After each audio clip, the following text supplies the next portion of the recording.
sveikas meitenes un puiši. Es jums teicu kaut ko parādīšu, kaut ko vienkārši fantastisku.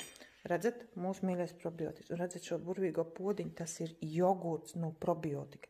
Ziniet, kā tas ir, te ir litrs piena, jā.